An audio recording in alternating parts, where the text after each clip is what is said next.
Right now, you are probably suffering from a silent psychological trap.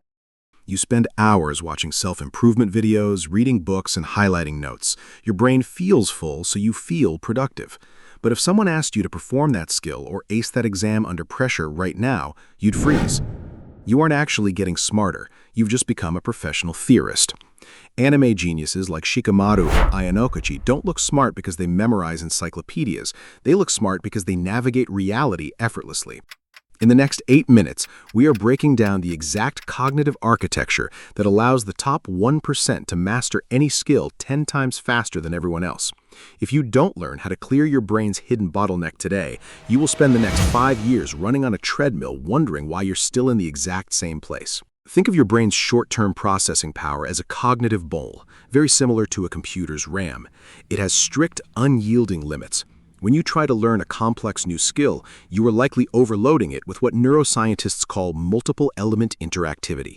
This is a fancy way of saying you're trying to juggle too many new rules, definitions, and techniques all at once. Your RAM overflows, your brain glitches, and your learning rate drops straight to 0%. This is exactly why young Obito Uchiba struggled so desperately early on. He knew the theory of being a great shinobi, but his cognitive bowl was so overwhelmed by panic, rules, and insecurity that he couldn't execute basics. To bypass this glitch, elite learners use the top tier of the learning pyramid, prioritizing practice by doing. You must ruthlessly enforce an 80-20 rule for your time. Spend only 20% of your energy consuming theory and 80% actively building, practicing, or solving problems. If you want to master coding, stop reading documentation for 3 hours. Read for 20 minutes, then spend the rest of your time struggling to build a messy program. To protect your mental RAM, you must master the absolute fundamentals first.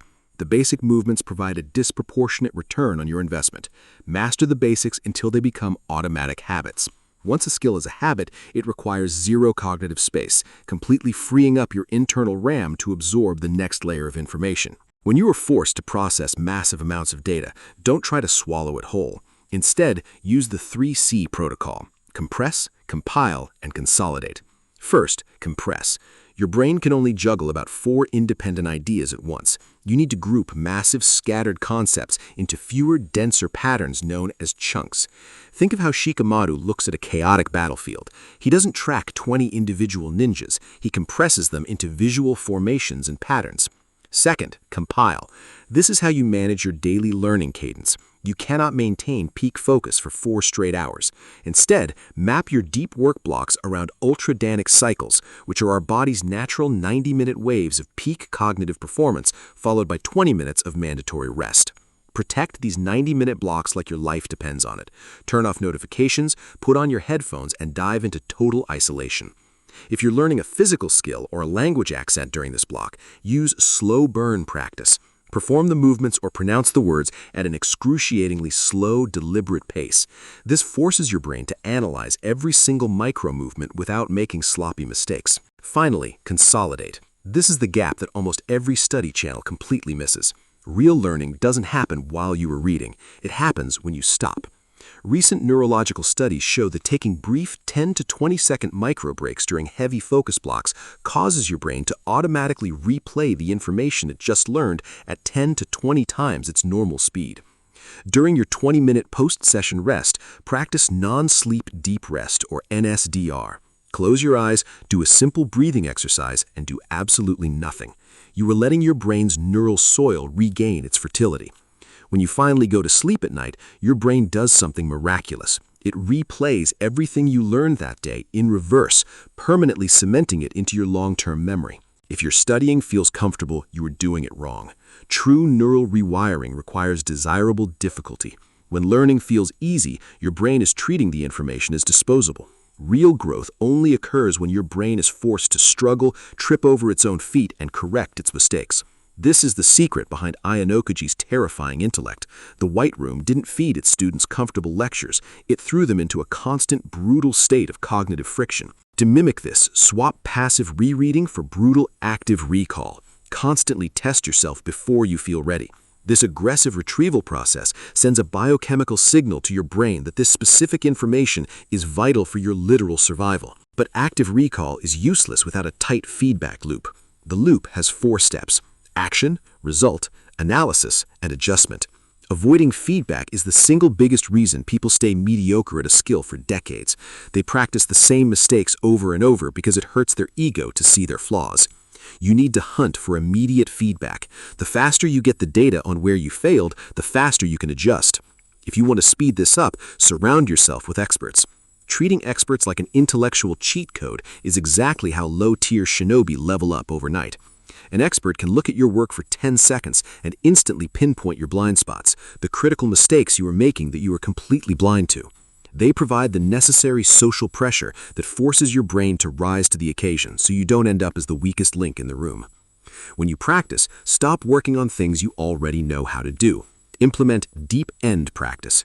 Spend 70% of your practice sessions working on techniques or concepts that are currently just outside your actual capabilities. By testing your limits at the deep end, you make your baseline skills feel like second nature. To organize this chaotic way of learning, use the TED method. Trial, error, document. Trial. Absorb a highly specific piece of quality information. Error. Immediately implement it within 24 hours to trigger mistakes. Document. Write down your specific failures and pain points in a personal lab book or a second brain. When you conduct deep research on a topic, always move from the general to the specific. Formulate a sharp, highly targeted research question. Don't just browse random articles. Find classic papers or recent major reviews and trace their citations backwards and forwards to map out an entire web of knowledge. Always maintain a fiercely critical mindset. Look for hidden biases, see who funded the research, and check if the raw data actually matches the dramatic headlines. Once you have the data, try to teach it to an imaginary audience or lecture a literal brick wall. If you can't explain a complex concept simply to a child, you don't actually understand it yet. To break through your current intellectual ceilings, you must engineer your environment using tactical stress. Create artificial, high-pressure situations with hard deadlines tied directly to your identity or survival. This surge of adrenaline kicks your focus into absolute overdrive, pushing you clean through what used to be your mental one-rep max.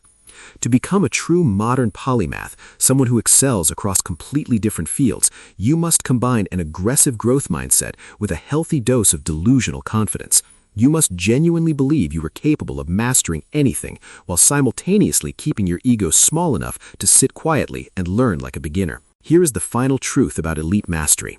Progress is never a straight, beautiful line. Mastery is characterized by long, grueling plateaus where you work daily but look exactly the same. The dabbler gets bored during the plateau and quits. The obsessive tries to force immediate results, burns out, and destroys themselves. But the master falls in love with the boring daily process. They treat the plateau as a period of quiet consolidation, knowing that underneath the surface, their brain is quietly preparing for an explosive evolution. Stop collecting theories, start executing. See you on the path.